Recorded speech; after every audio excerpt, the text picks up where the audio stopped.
Donald Trump has turned the Department of Immigration and Customs Enforcement into his own political weapon like never before. But behind the curtain, the agency, better known as ICE, is falling apart, and whistleblowers are now exposing the truth. Trump loves to paint himself as the so-called law and order president, but the reality is far different. In fact, new revelations show he's the complete opposite. Recently, Chris Hayes highlighted a segment that cuts through Trump's false image and exposes the reality of ICE under his control. In this report, we'll break down those details, reveal the cracks forming inside the agency, and show how Trump's narrative is crumbling. Donald Trump, the president of these United States, wants to be a dictator. He is trying to be a dictator. He said it multiple times this week. Today, he explained why a lot of people, I think in his own head, think he should be a dictator because he's stopping all the crimes. So the line is that I'm a dictator, but I stop crime. So a lot of people say, if that's the case, I'd rather have a dictator. But I'm not a dictator. I just know how to stop crime. Ah, yes, Donald Trump, tough on crime. It just depends on who's doing the crime, doesn't it? Donald Trump is the most unabashedly pro-criminal, pro-crime president of my lifetime. In fact, I started compiling this list of all the people that Donald Trump has pardoned or come to the aid of just since taking office in January, and it is mind-boggling. On his first day in office, Donald Trump pardoned every last one of the January 6th insurrectionists who stormed the Capitol and attempted a coup against the U.S. government on his behalf. Roughly 1,500 convicted or suspected accused criminals. They included hundreds who were handed lengthy sentences for very serious felonies, such as assaulting police with deadly weapons.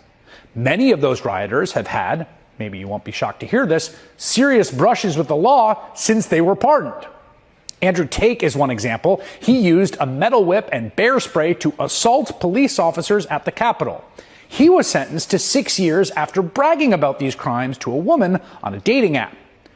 Then on the second day of his presidency, Donald Trump pardoned Ross Ulbricht, founder of the Silk Road and online black market for drug dealing.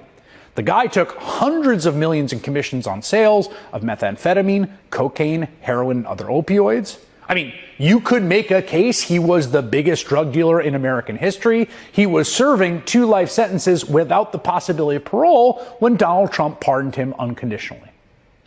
On his third day in office, Trump pardoned Washington, D.C. police officer Tara Sutton and Lieutenant Andrew Zabowski. Sutton illegally chased a 20-year-old man on a moped for 10 blocks. He struck another car and died in the crash. The 2 officers then tried to cover up their role in his death. They were sentenced to hard time for obstructing justice. Trump pardoned them, falsely claiming the motorist they had killed was illegal. They have since been reinstated to the D.C. police force. Trump also pardoned former Illinois Governor Rod Blagojevich, convicted on 17 counts of corruption, including an attempt that we all remember and all heard to sell off Barack Obama's former Senate seat.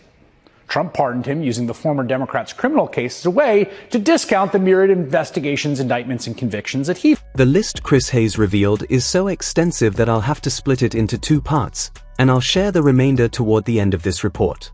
But right now, I want to shift to my main story, the one about ICE that Donald Trump would rather you never hear. This comes from an investigative piece published by Reuters under the headline, "Inside ICE, Trump's migrant crackdown is taking a toll on officers." The report uncovers what's really happening inside the agency, and it paints a very different picture than the one Trump wants the public to believe. President Donald Trump, the Immigration and Customs Enforcement Agency has become the driving force of his sweeping crackdown on migrants, bolstered by record funding and new latitude to conduct raids.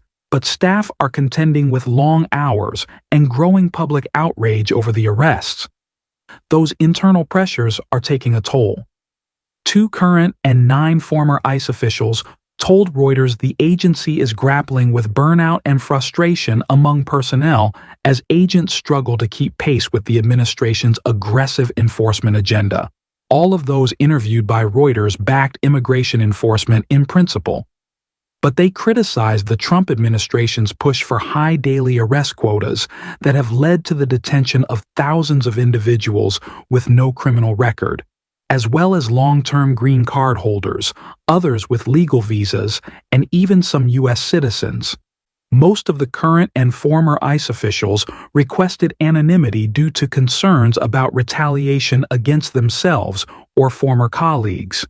Americans have been inundated with images on social media of often masked agents in tactical gear handcuffing people on neighborhood streets, at work sites, outside schools, churches, and courthouses, and in their driveways. Videos of some arrests have gone viral, fueling public anger over the tactics. Under Trump, average daily arrests by the 21,000-strong agency have soared, up over 250% in June compared to a year earlier, although daily arrest rates dropped in July. Trump has said he wants to deport the worst of the worst, but ICE figures show a rise in non-criminals being picked up. Some ICE investigators are frustrated that hundreds of specialized ICE investigative agents who normally focus on serious crimes such as human trafficking and transnational gangs have been reassigned to routine immigration enforcement, 2 current and 2 former officials said. Another stress factor for more senior officials is the perpetual threat of being removed for failure to produce arrests, underscored by multiple changes of leadership at ICE since Trump took office in January. He pardoned Brian Kelsey, a Republican former Tennessee state senator, a guy that was 2 weeks into a 21-month sentence for a campaign finance fraud when Trump pardoned him. He illegally funneled nearly $100,000 into a failed congressional campaign. In May, Trump pardoned Todd and Julie Chrisley, TV reality stars who were serving federal prison sentences for wire and bank fraud. The lavish lifestyle they flaunted on air was apparently bankrolled by fraudulent bank loans the couple hid from tax authorities. They were 2 of nearly 24 convicted fraudsters, thieves, and drug dealers Trump pardoned in May. Again, this is way beyond the pace of any president in my lifetime. He also pardoned Trevor Milton. He was the founder of an electric truck company. He was sentenced to federal prison for exaggerating the company's technology, up to and including a fake commercial in which they pushed an immobile model of the truck down a hill to make it look like it could really drive fast. Now, that is just a partial list of Trump's pardons and commutations since he took office 7 months ago. It's a wild list. It's unlike any list I've ever seen or ever covered.